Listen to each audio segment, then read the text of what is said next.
The mirage effect in our life is that true happiness appears like poison in the beginning, is very painful in the beginning, but then expands into everlasting happiness.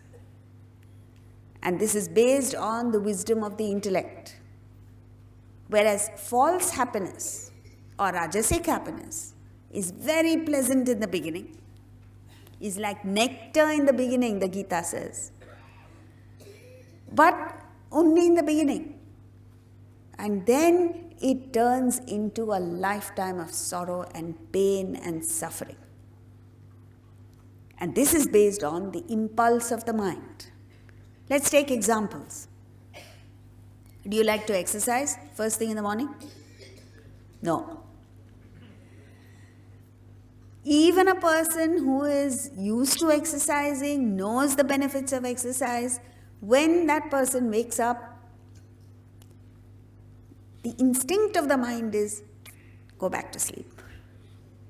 It's painful in the beginning.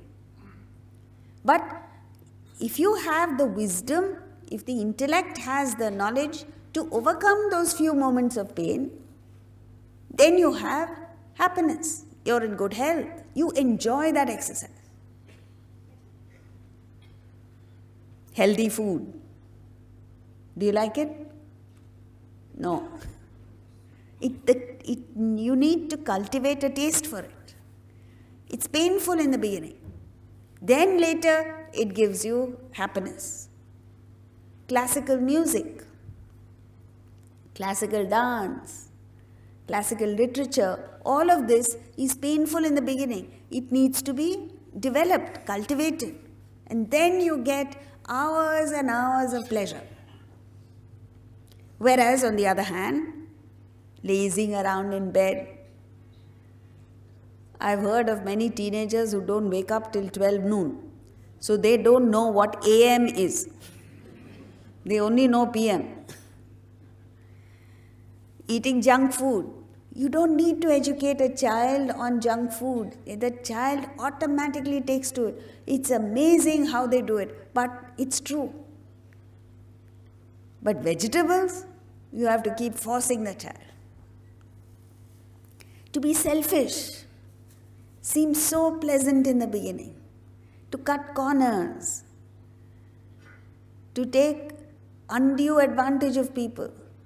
So beneficial, so pleasant, but it all turns out to be poison in the end. So, you need knowledge and you need an intellect with which to make the right choices. Now let's take an example. Suppose you go to a child on her birthday, a 2-year-old child, and say, happy birthday, and you want to make it exciting for the child, so you say, you have a choice. I've brought you 2 gifts, you have to choose one. And what are the 2 gifts?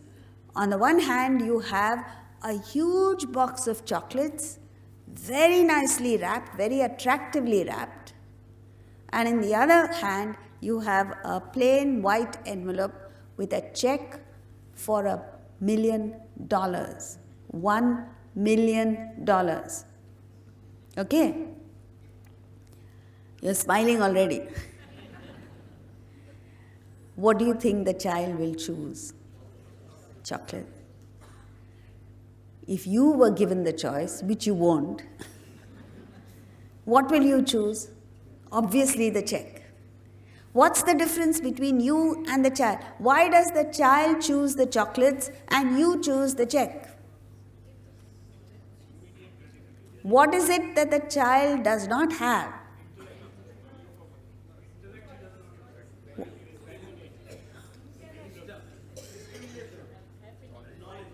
Knowledge of what?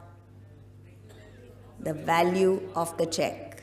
The child is ignorant of the value of the check and therefore chooses chocolates.